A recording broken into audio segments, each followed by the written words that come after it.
I felt like we needed to have that because there's so many layers of vocals and instruments on the. I called this album, like whenever people would ask me about it before they had heard it, I said, "Well, it's a kitchen sink record."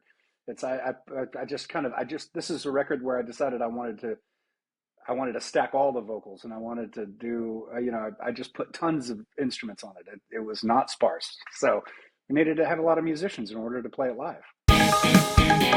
This is Rob Ruckus. Hey, this is Kate Clover. Hey guys, it's Nick Collins here from The Effect and Better Strangers. Hi, my name is Madeline Rose. Hey, it's Ben McKelvey. It's Tim Howard here from Mike and the Mechanics. Hello, I'm Amanda Lehman. I'm Billy Harvey. What's going on, everybody? I'm Casey Sampson from the band Twist Stop. Hey, it's Tony from Fastball. Hello, everybody. My name is Isaiah Mitchell. Hey guys, it's Matt here from the White Lakes. You're listening to Almost Famous Magazine. Come join us for this interview. Check it out, Almost Famous Magazine. Hey everyone, welcome back to The Hang right here on Almost Famous Magazine. Thank you to everyone who joined us for these hangs, the people you've told, shared with, subscribed, all that great stuff. We really appreciate it, and so do the artists that appear with us. Today, we're hanging with, I'm going to use the word legendary. We don't want to get too much, he's got a little headroom there. We don't want it to get too big, but legendary musician from Dallas, Chris Holt. Chris is in a number of bands, some which you might know, others perhaps not. This spring, he released his latest and long-awaited, I believe it is his fourth, correct, solo album? Correct. Across the Milky Way? All right.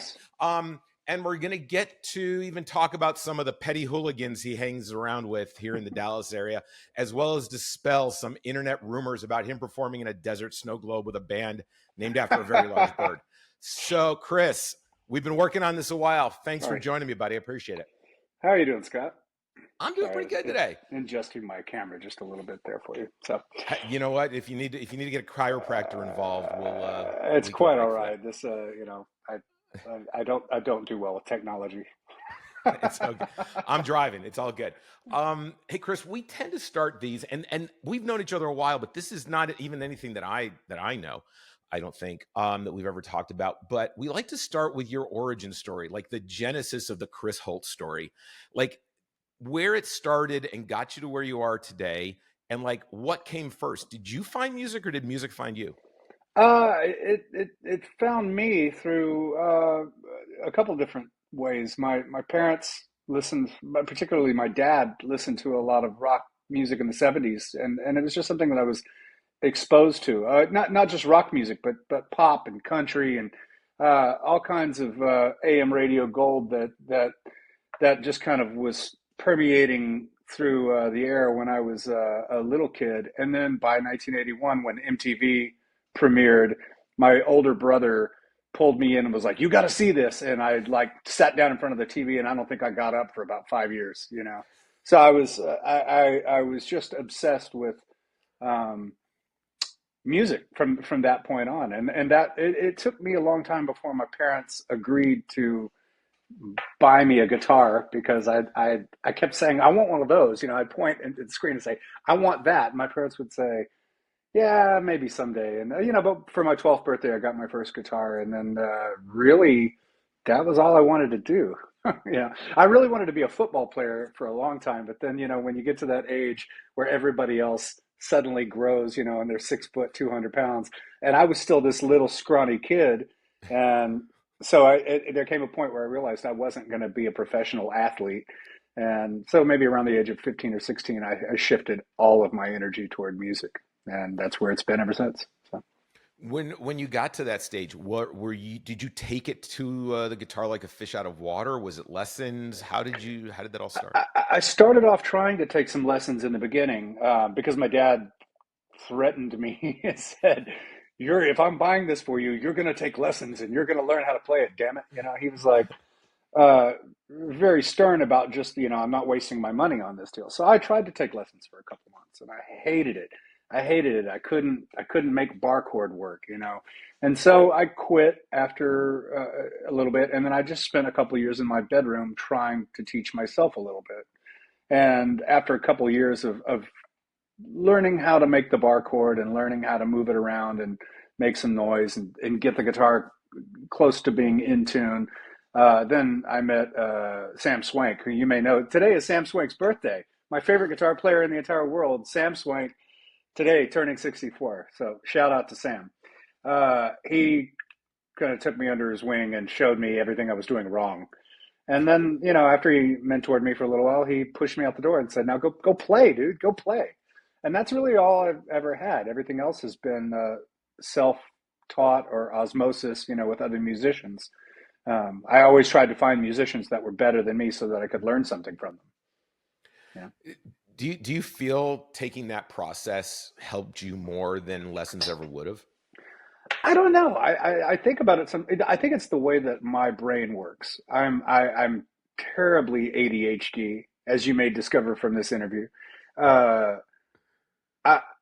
I don't know that formal training would have ever done me much good because I've never been a very good textbook learner.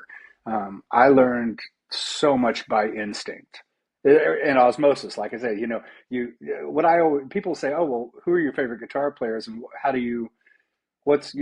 who's your biggest influence?" And I'm like, well, I just try to take 100 influences and mash them up all together. And then, if you can do that, if you can steal from 100 different guitar players or 100 different songwriters, then you start sounding like yourself.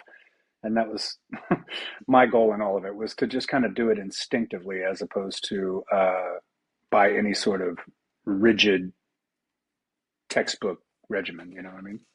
Yeah.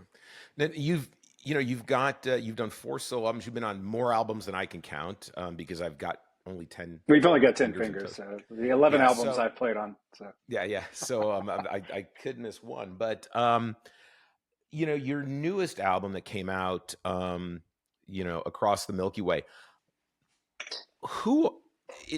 Some of the songs, like they feel so comfortable in the sound. Who are some of the influences that played into the sound you were trying to craft for the album? So much of it goes back to just the music that I grew up loving. Harmony singing, like the Beatles stuff. I mean, obviously, the Beatles have always been top of the mountain for me. But there are some kind of Queen influences. There are some Brian Wilson influences. I mean, and that's kind of, I wish I could write like Brian May and Freddie Mercury. Or I wish I could write like Brian Wilson. But those are the goals I always had. But for that record, it's hard to pinpoint any one thing. It's like each song kind of has a little bit of a different. And I'm not afraid to admit, when I'm shamelessly trying to ape somebody's sound, Well, no, I mean it's definitive because I listened to it for the very first time I listened to it, and this doesn't always happen when you listen to someone's album, and you've listened to many others' albums. Is immediately it felt like comfort food. It felt like I know this. It felt like this is something that I am comfortable hearing, and I don't have to like pick where it's coming from. It just seems to be there for me. Does that make sense? Well, yes, and thank you. But I think a lot of that for me is that I very specifically wanted to make a record that didn't sound modern. I didn't want it to sound like, what we call the overcompressed records of the past 20 years, where everything's super loud and the drums always sound a certain way, and they're so quantized and they're so auto-tuned that I didn't want this record to sound like any of that. I intentionally wanted it to sound like a 70s record. And I don't know if we fully achieved that with that, but that was when we did the final mixing with John Dufalo. I said, "Now listen, I don't want this to sound, I made the record in this room. Like I made it in my home studio, and I tried my best to mix it, but I'm not a good mixer. I was able to make some decisions about how I wanted things to sit in the mix, but then it was when it came to sonic clarity, I said, John, please." John Dufalo did a great job of making it sound very warm and familiar, I guess, like you said. It was the idea for me is I just wanted it to sound like an old school record, not something that would fit in with the modern music. Well, no, I mean you definitely succeeded, the two of you, in that aspect. Now, if I remember correctly, you had mentioned that like you'd had three other albums out, and you weren't necessarily looking to make another album, right? You Well, were I you the problem is I'm not. I in the last decade I've really settled into a career as a sideman, and I haven't really fed the artist in me as much. I did for many years try my best to to be a front man in various bands, being a band leader. Um, when those bands broke up, I would be the main songwriter. When those bands broke up, I would just do solo albums. And on solo albums, I could do everything myself. You don't have to compromise with anybody.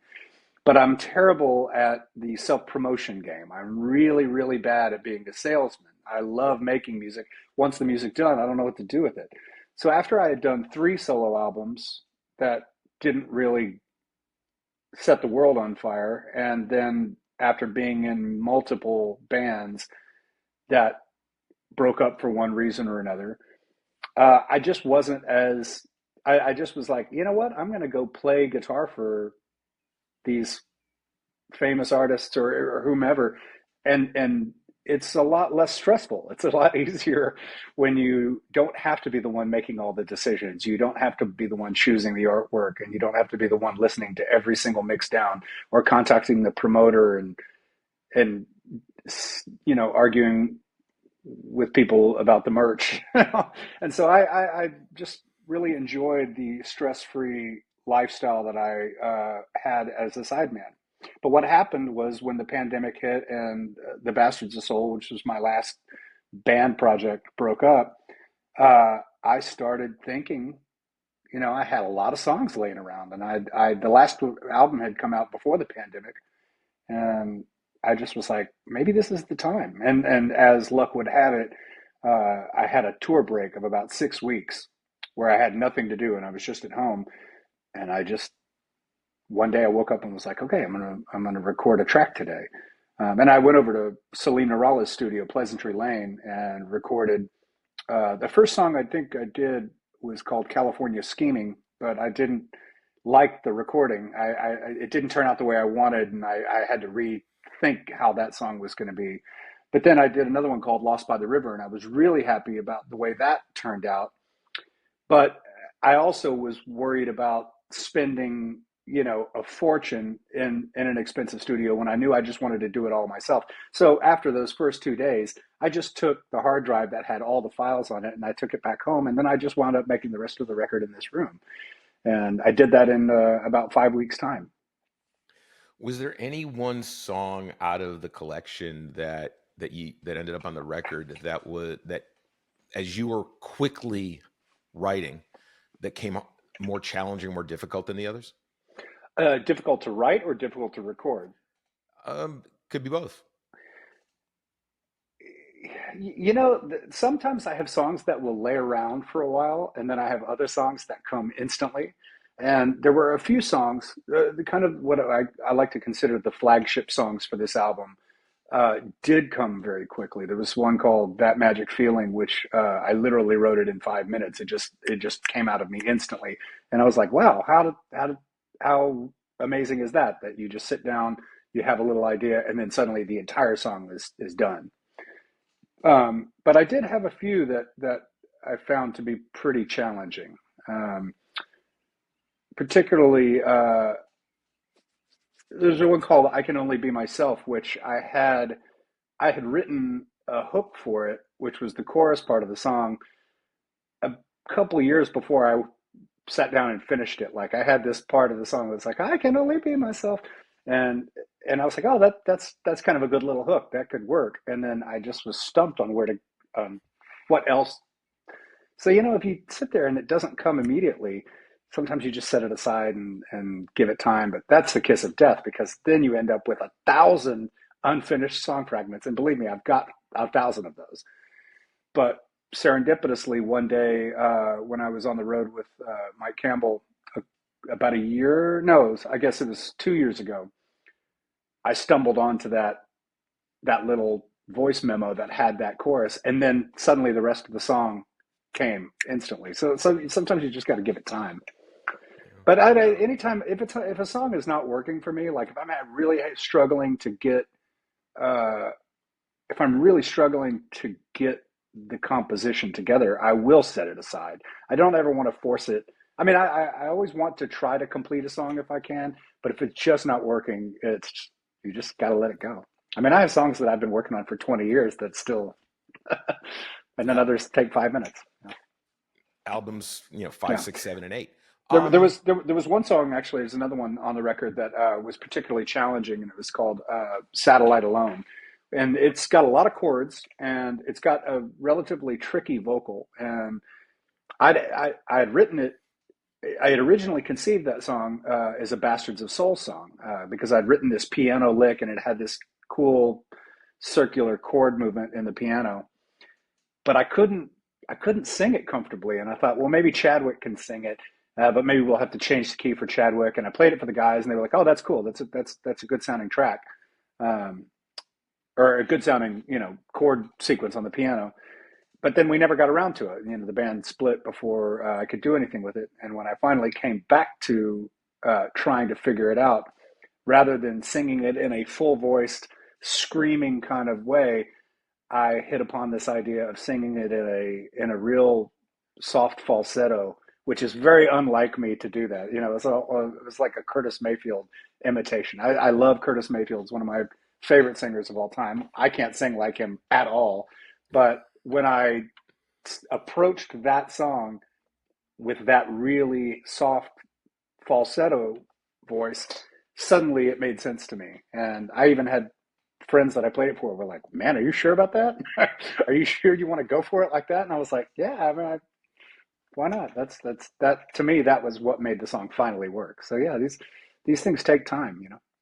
Well, so let me ask you this, because I spent years telling my father that he needs a hearing aid, and I've never come across a rock song about a hearing aid from a musician who, for what it's worth, many of them at the later extents of their careers need them. So how did that one come about? Well, that's another one where I'd had the music for it for a little while. I'd written this what I thought was a great little upbeat soul kind of rave up, and we actually played in the Bastards of Soul. We used that little riff that starts Hearing Aid. It's just a little 2-chord riff.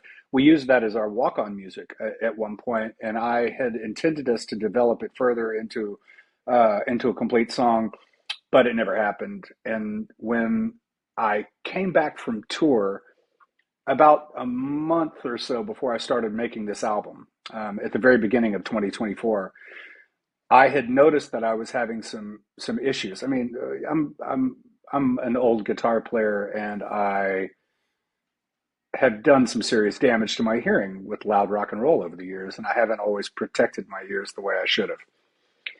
But I decided to go to an ENT and have my ears checked just to get the scoop, and I was a bit shocked by the results, and I think the ENT was like, "Man, how have you done this to yourself? You've really damaged your hearing." And the good news is I can still hear, I can still sing in pitch, I can still do my job. But my kids were the ones who joked for the longest time, and my wife, "You need a hearing aid, Dad. You need a hearing aid." And it's my wife would call it selective hearing. But the truth is, I do have trouble hearing things in loud, crowded rooms. Sometimes I get a little bit of anxiety in bars.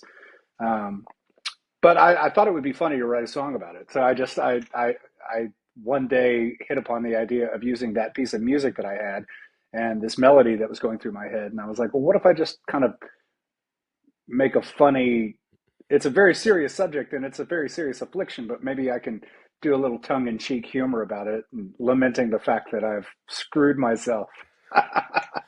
Well, so.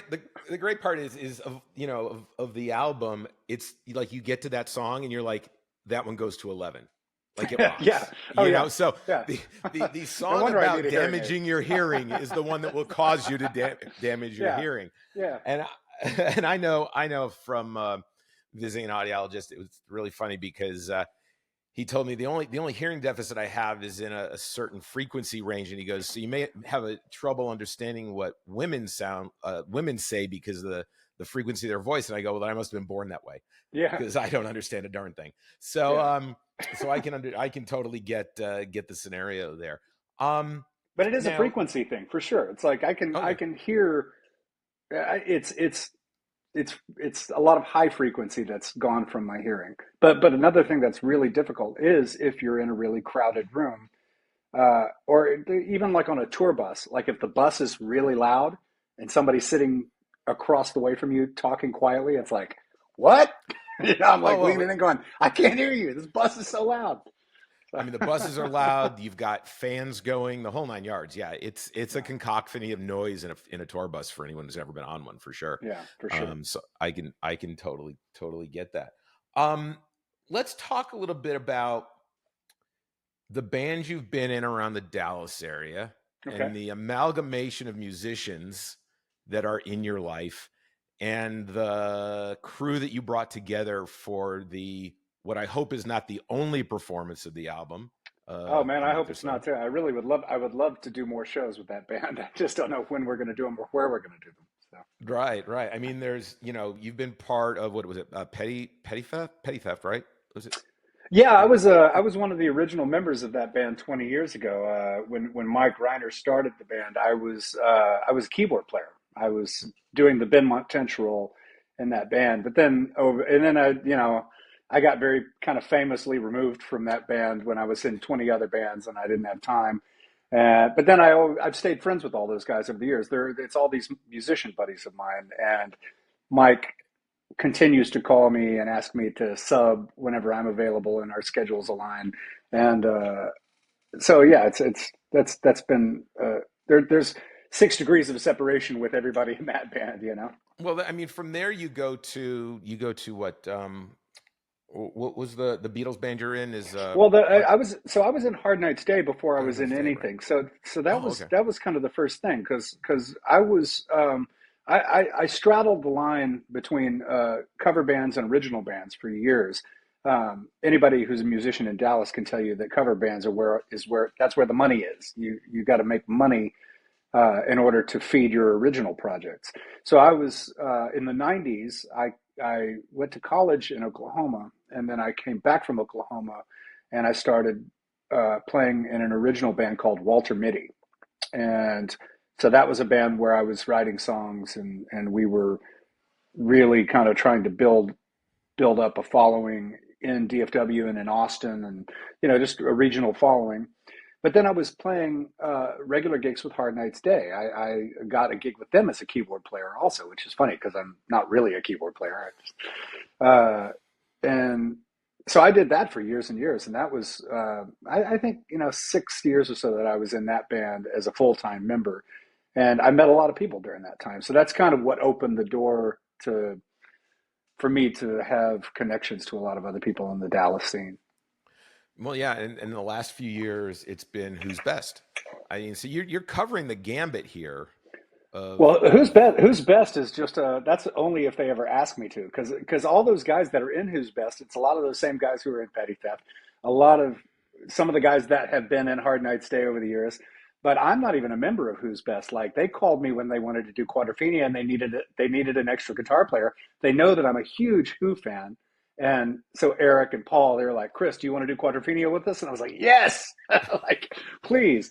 So yeah, that's just that's them being very generous and inviting me to sit in with them, Well, and that leads us to the show that you put on. I mean, at the the Kesler Theater stage is certainly not the largest stage in the world, and I think I counted about 32 musicians for the show. It was a big show. It was a big show for sure. Well, I felt like we needed to have that because there's so many layers of vocals and instruments on them. I called this album, like whenever people would ask me about it before they had heard it, I said, well, it's a kitchen sink record.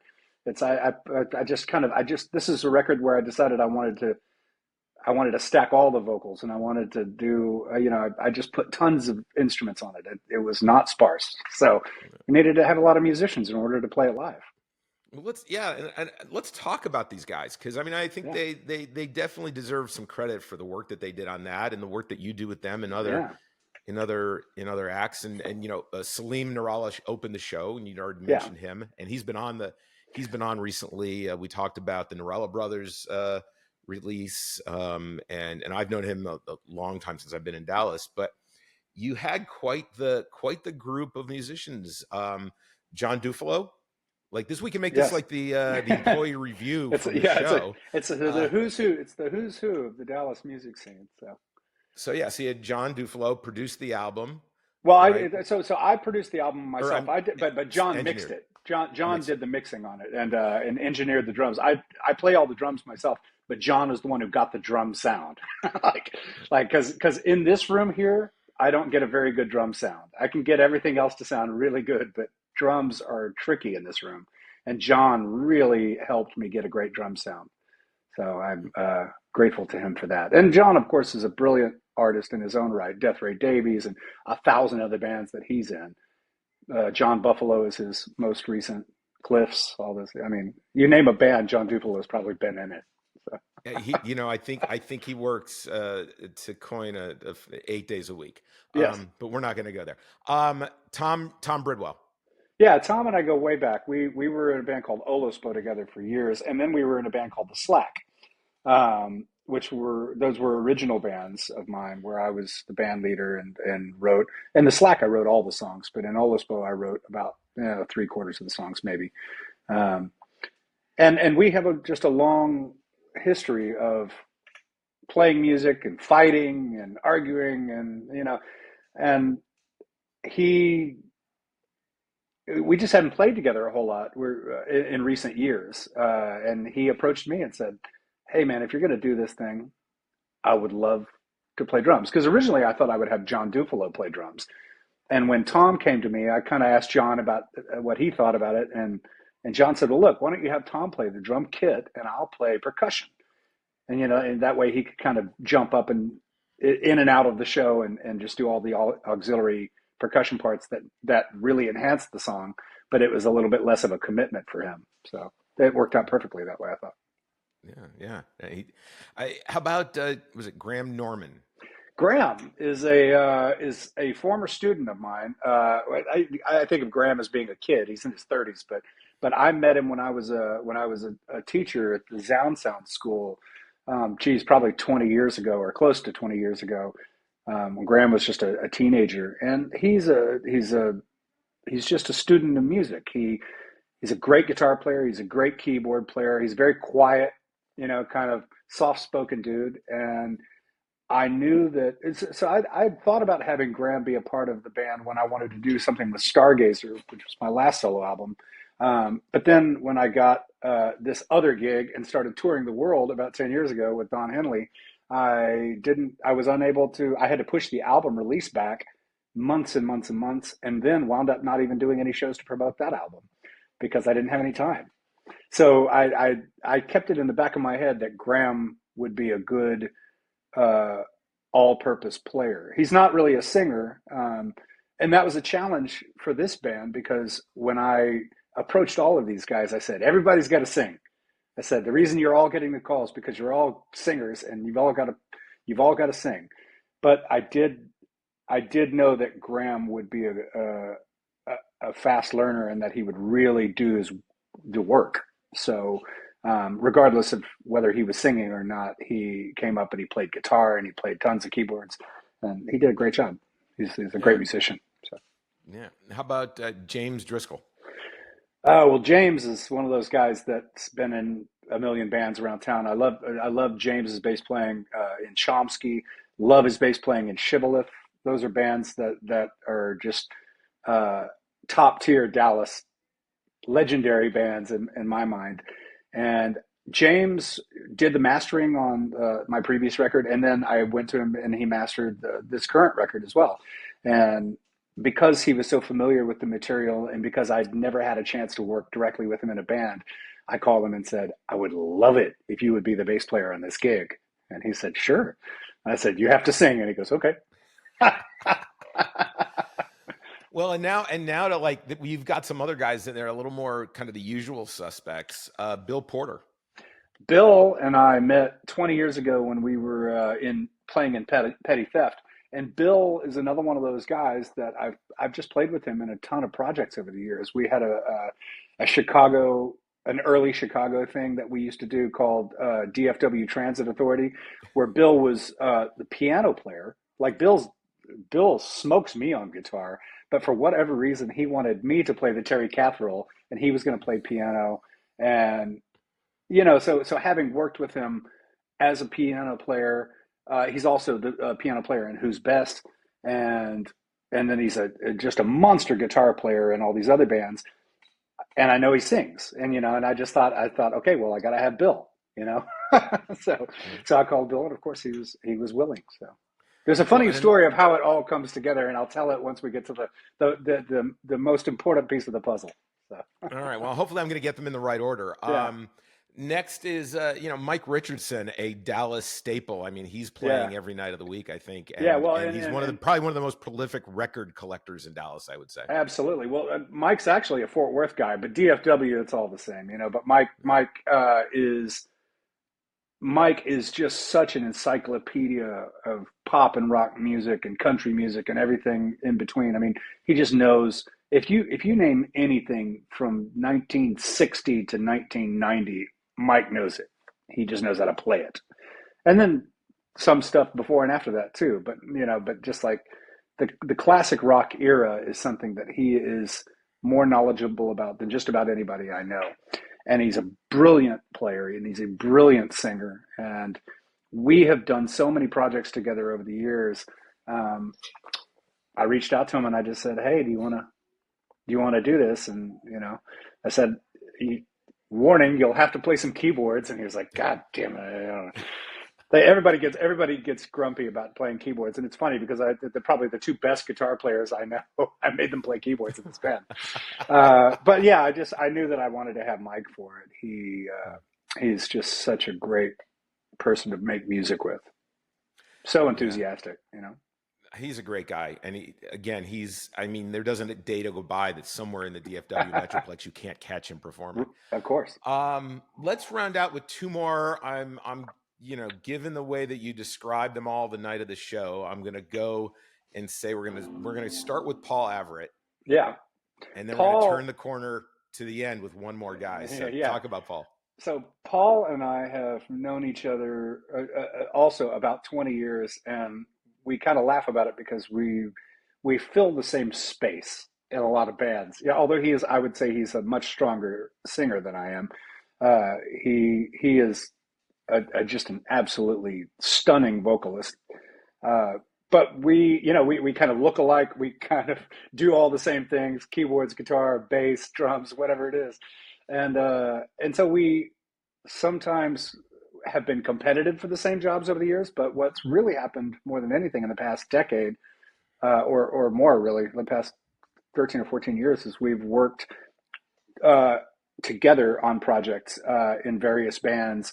And there have been bands that I've been in where I brought Paul in because I knew he would, like there have been touring acts where I'll go play, like one of them is Tony Kishman, who does a McCartney act, and also Max Weinberg from the E Street Band. I've done gigs for many, many years with those guys. And when I was unavailable and they needed somebody else, I said, well, I know this guy in Dallas. And Paul was always the guy I would recommend because he just knows a million songs. He can play every instrument. He can sing like an angel. And you're like, that's great to have guys like that you can call upon to work. So of course I knew I had to have him in the band, Well, and then although he can play every instrument, obviously you were missing a glockenspiel player for this game. And those are not easy to come by. Not good ones, at least. Yeah. So you found Eric Neal for that role. Eric and I go all the way back to, we first met each other in 2005 playing with this band called the Jones Thing. This guy, Jeff Jones, great songwriter. But Eric and I just almost instantly hit it off, and we just had this incredible musical chemistry. We became great friends, and it's been like that ever since. And we did a band called The Slack together with Tom Bridwell for quite a few years. I guess it was like 5 or 6 years that we did that. And since that band split up, Eric and I have played together off and on, but we just haven't had as much consistency to it.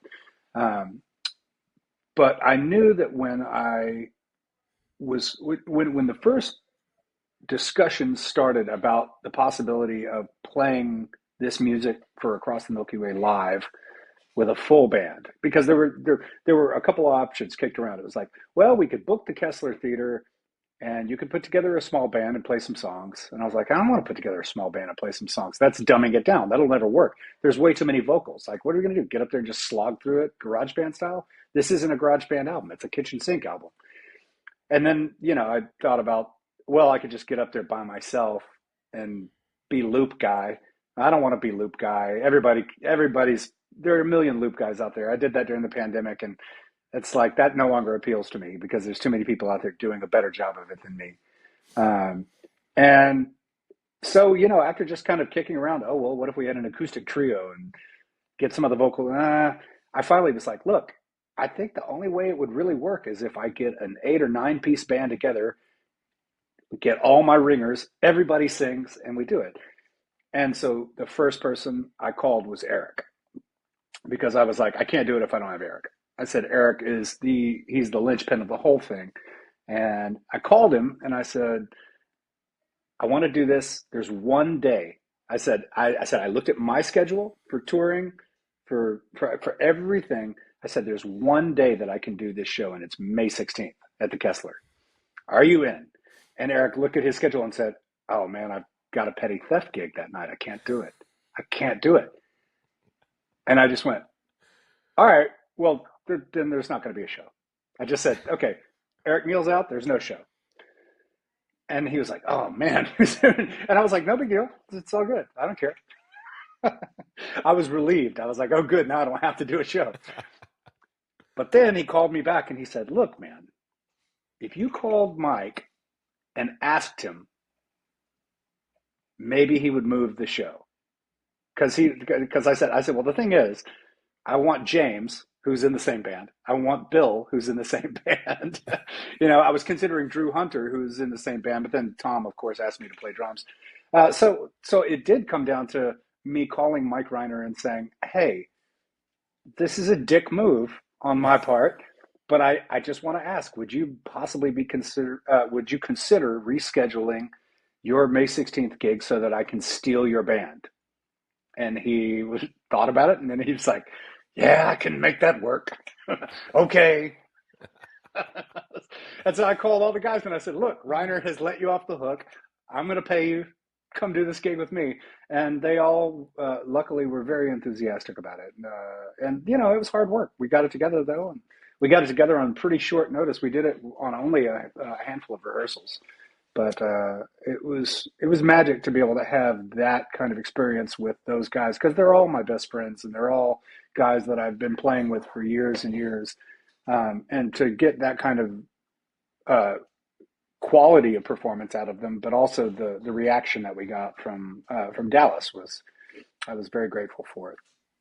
Yeah, no, that was an incredible evening. The music was over the top and amazing, and hopefully you do get a chance to get those guys back together, or get some other people who are almost as good. The hardest thing for me is just it's not necessarily finding the time, because I can make the time whenever. I mean, I just got back from a tour last night. I've got a few days off, but it's a matter of finding an audience. I'm incredibly grateful that we're able to do that in Dallas, but I don't know that I could go to Fort Worth and get the same reaction, or Denton or Austin or Lubbock or Denver or LA or New York. I just don't know that taking the band on the road would ever be logistically doable. I would love it. I would love nothing more than to put together a tour with a band playing this material and my back catalog, and then the music that I'm currently working on. But we got to grow the audience. So with that, you actually, without knowing it, you walked right into the next thing I wanted to know about. Okay.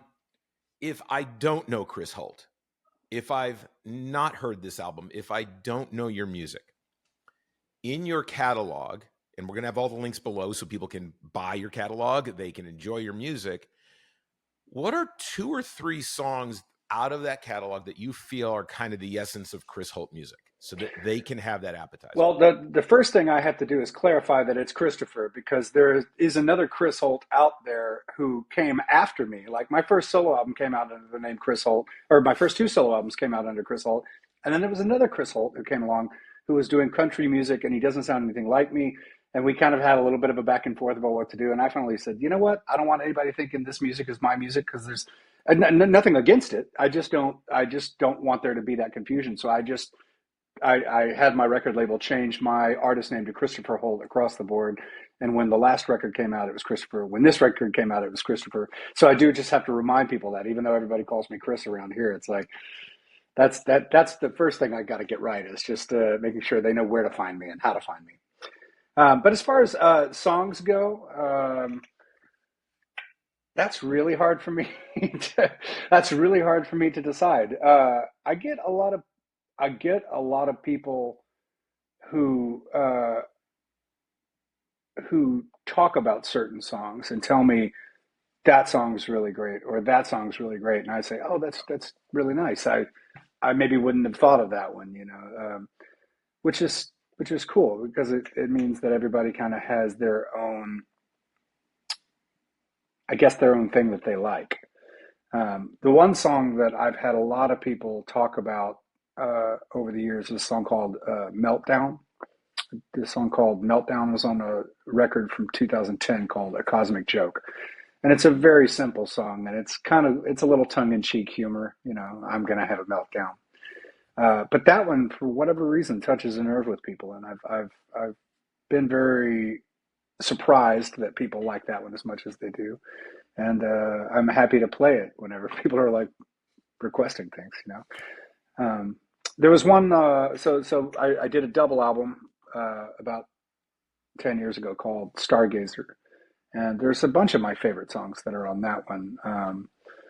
There's one called I'm Wasted that was. I was very fortunate to have my boss, Don Henley, sing on that one. And it's not because he sings on that it was my favorite, but it was just the sentiment of it. I really like the melody of it, and I really like the fact that it's, you're questioning whether or not you've wasted all of your time and whether or not you've made the wrong choices in life. And then finally kind of embracing that things worked out the way they were supposed to work out for you. Or maybe, that you wait long enough and you work hard enough that things kind of do work out. And the way the trajectory of my career has gone, that rings true. There's another record, another song on that particular record called Face to Face, which is probably one of my very favorite songs that I've ever written, and one that I've never been happy with a recorded version of it. I've recorded 4 or 5 different versions of it, most of which have not been heard by the public. Most of which, and the one that is on the Stargazer record is kind of this over the top, chaotic mess of a production.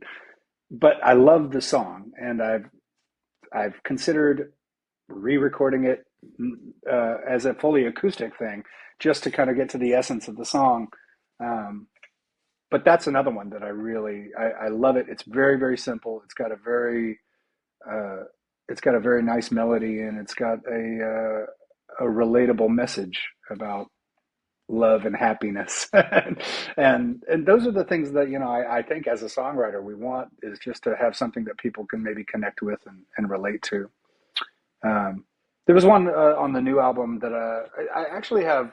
The ones that I'm talking about aren't necessarily my favorites, although I would say that Face to Face is one of my favorites. I just don't like any of the recordings of it. But there's one on the new album called That Magic Feeling, which really, it captured a moment for me where I told you it came very quickly, but it also was something that was me really trying to tap back into what makes me excited and passionate about music in general. And it was about, wanting to bring back that feeling of inspiration.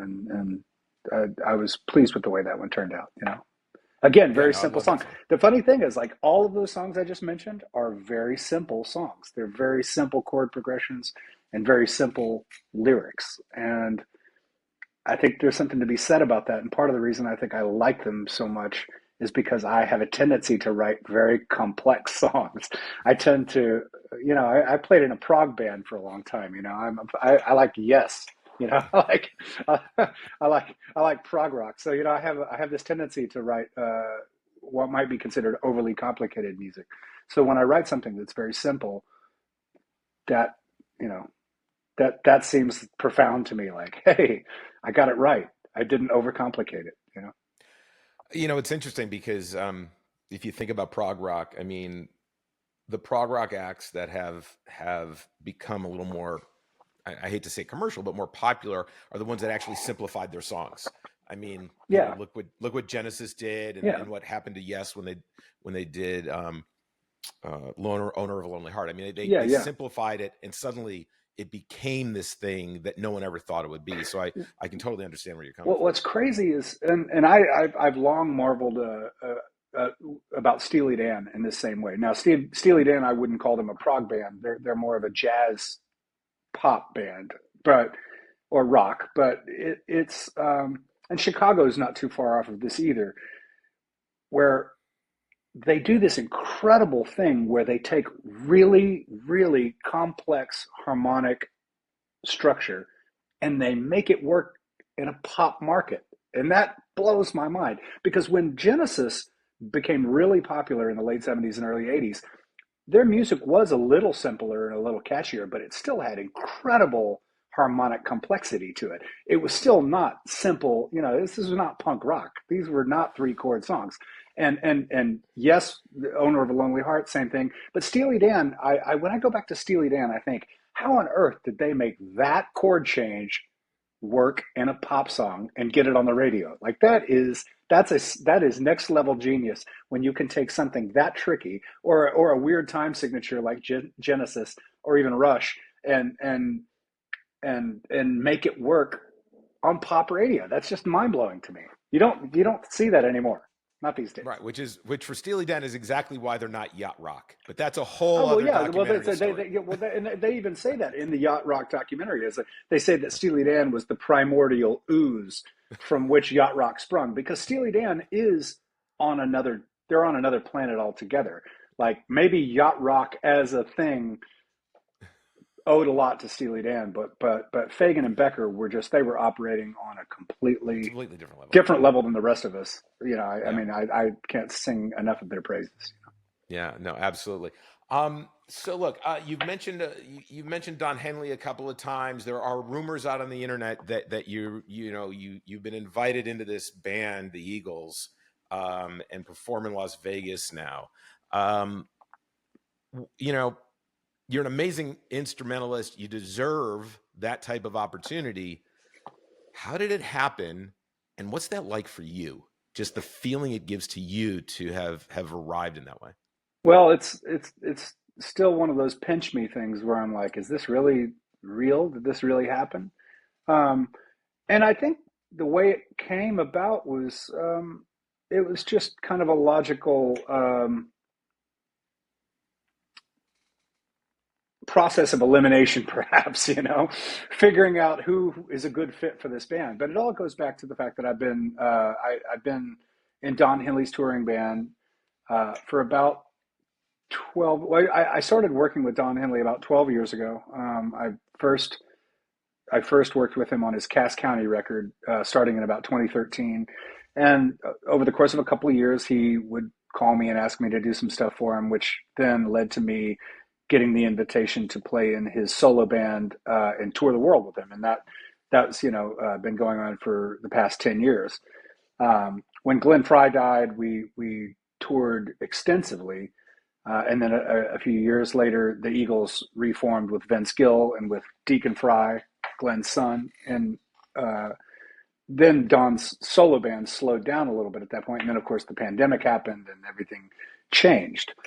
But what happened was, about a year ago, I've stayed in touch with Don, and we've done a couple things on the side here and there over the past few years. But I got a call about a year ago that Stuart Smith, who replaced Don Felder in 2001. Stuart had been with the band a long, long time, playing lead guitar alongside Joe Walsh. And Stuart was was having some health issues and that he was potentially going to step down. And I think they had kicked around some names, and somehow they landed on mine as a good fit. Because I think, Don had worked with me, Stuart had worked with me because we had played together in Don's band. All the guys that are in the Eagles backing band knew me and had played with me. I'd actually played with Joe Walsh and Timothy on a few different occasions, and with Deacon. The only person I hadn't played with at that point was Vince. But Don called and asked, and I said absolutely. I could not have been more honored and flattered and dumbfounded that they wanted me to do it. And so when Stuart made it official that he was going to leave, I stepped in, and I had already done my prep work to do it. And I started with them in January, and I've been playing with them since then. And we're on break right now, but I'm going back in September to do more shows at the Sphere in Vegas. We've seen videos, obviously, because I know when my friends go and I'm like, hey, do you see that guy down there, the one over there? Yeah, that's him, Chris. Because look, there have not been many people who have been able to stand on that stage and look in the opposite direction of everyone staring at you. From a musician's standpoint, in a one of a kind venue like that, what is that like? You have to turn off your wow factor or whatever it is. You kind of have to let go of you have to suspend your disbelief. And you also have to try not to be distracted by it. So for me, I have a moment at the beginning of every show when, I walk out there and I'm holding the double neck and the whole thunderstorm is swirling over my head. And I have a moment where I kind of come around the drum riser and it opens up and it's that huge room. And I just sit there for about 5 seconds and I take it in right as I'm walking to my station. But then as soon as I get to my station, I kind of check to make sure the guitar is on. And then it becomes the job. It's like, do the job. Don't think about anything else. Don't think about the audience. Don't think about the video that's going on behind you and around you. Don't think about, what the other guys are thinking. Just like play the part. And for me, it does come very naturally because I've spent my whole life playing these songs. This catalog is sacred to me. It's sacred to a lot of people. And, having learned these songs when I was 14, 15 years old in my bedroom, I know them very, very instinctively. And of course, I had to do a lot of homework on specific things, and I sing on every song. So I had to learn specific vocal parts. That is a very challenging thing to have to do that. But as a guitar player, it's just a dream. It's just like, oh, wow, here's this iconic catalog of music, and every single song has this guitar solo that you can sing. Everybody knows every note of that guitar solo, and I have to play it. And it's my duty to get it right, and I'm not going to do my own thing with it. Why would I do that? Why you can't improve upon these perfect guitar solos that Joe Walsh and Don Felder and Bernie Ledden played, and Stuart Smith over the years. All these guys, these are big, big shoes to fill. And so I just go out there every single night and I try to get it right. and I don't get it right every time. Sometimes I hit a bum note or two, but they're forgiving when that happens. You just got to keep on forging ahead, and yeah. The distraction of what's going on. It's not like you just have a set of lights over your head there. You have an entire structure that is part of the performance. Yeah, that's the part that is really, it's just awe-inspiring when you see that room. And luckily I was able to take in a couple shows before I did my first show. I was able to come watch the show from the audience and see everything, and the joke was, oh, did you get a chance to look at everything? All right, well, don't look at it anymore. Because you get distracted. You don't want to do that. You don't want to get caught up in looking around the room and then be like, oh, geez, I forgot to play the solo in one of these nights. It's a pretty big deal. You don't want to miss that. Yeah, that could be an issue. Well, hopefully I'll be out there to see you that soon. Yeah, You've talked about getting the dream gig, but I always like to kind of turn the corner on these conversations. You're in the Eagles, you're playing that gig, but if there was one person that you could get into a studio with for a day and be creative, write a song, hell, you may just pop out a whole album's worth, but be creative with, who would one person be that you'd want to do that with, and why? I think the obvious thing that any number of people would say, they would say, oh, well, Paul McCartney. But I would have to say, just for me personally, I want to work with Andy Partridge. Andy Partridge from XTC, one of my songwriting heroes. He's a guitar playing hero of mine. He is a genius on so many levels, and I know he's a very eccentric guy who is notoriously difficult in the studio and fights with producers and all that. And honestly, I'm not even sure that he would allow me to collaborate with him ever, but I would just love to see his process. I would love to be a fly on the wall and see his process of like, I'm going to start. I mean, if you've ever watched him in interviews, he bounces off the walls, and it's so inspiring to me to just try to wrap my head around my feeble little mind around his giant universe of a brain. He's just, and I feel like he's one of those guys that over the course of 20 albums, man, he never missed. He was constantly evolving, constantly challenging himself, and making music that wasn't cookie cutter. It was always harmonically challenging, and XTC, I mean, it's sad that it really isn't anymore, but the stuff that they created, and the fact that there's some artists where you're like, okay, do I buy this next album? Is it going to be any good? What's going to be on it? What direction are they going to go?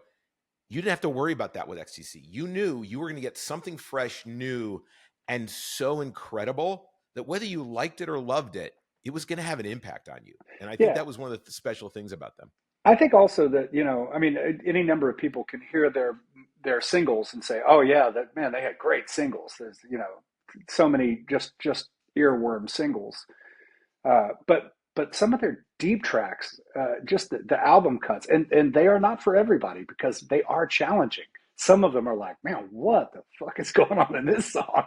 But it's working man's music. Yeah, and that's, to me, very exciting to because there is something to be said about a band like AC/DC that can take one particular thing and milk it for 40 years, and it's this perfect formula.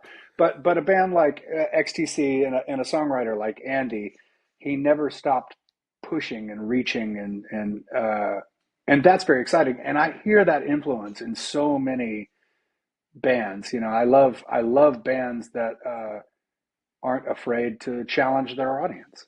Because some of the greatest artists ever put out records, and fans go, man, what the hell is this? This is terrible.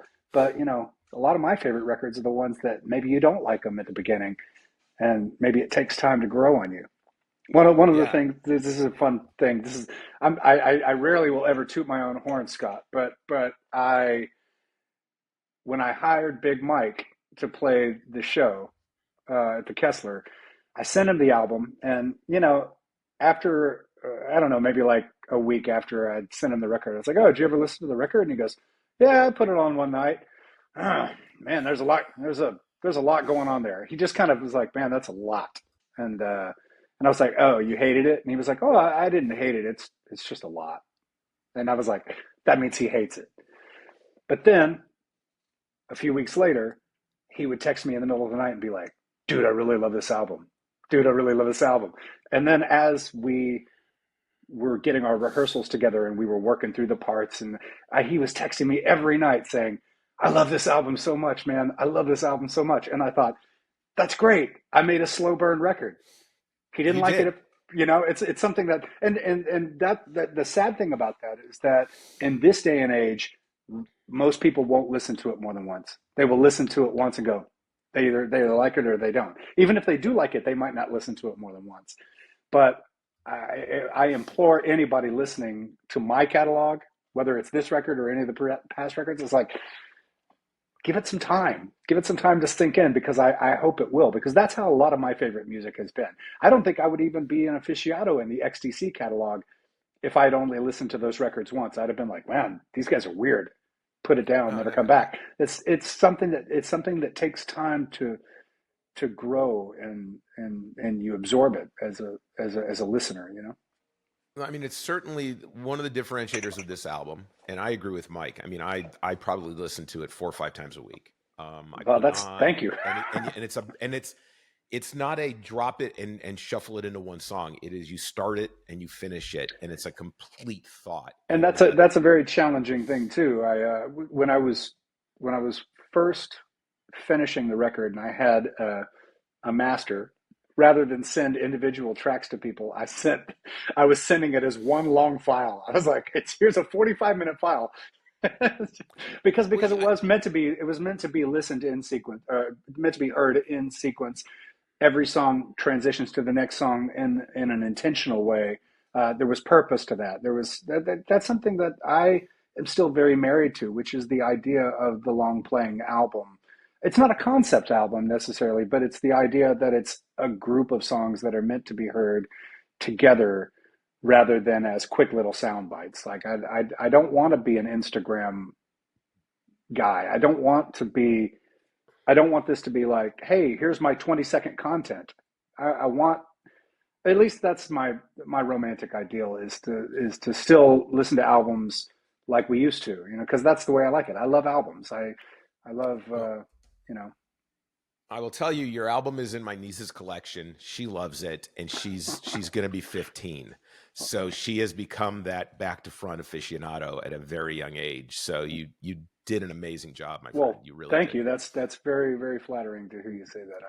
I'm grateful. So yeah, and absolutely, everybody, you need to go out and support Chris and his music, because, you know, albums 5, 6, 7, 8 need funding, and we know that Spotify is not going to satisfy that financial need. Spotify is not going to pay those bills, but luckily, I'm very, very grateful to have some good jobs as a musician, and I hope that will continue for a little while longer.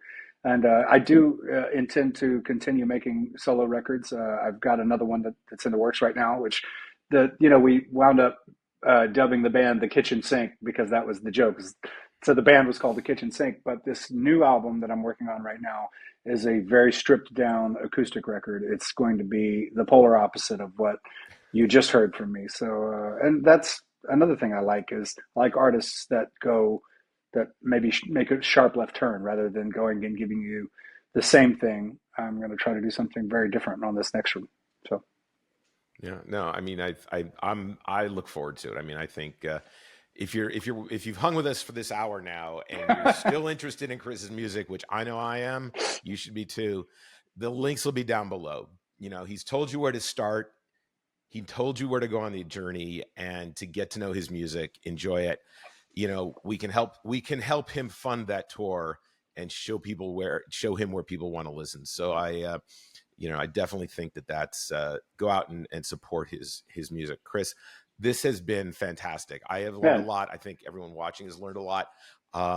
When that new album comes out, we're going to talk about that. We're going to get together and do this again. But this has been really a great opportunity to kind of get inside your head, learn about you, learn about what you listen to, learn about the influences you've had in your musical journey. So I appreciate you making time. Man, Scott, thanks so much. I'm very grateful for the kind words and for just taking the time to listen, man.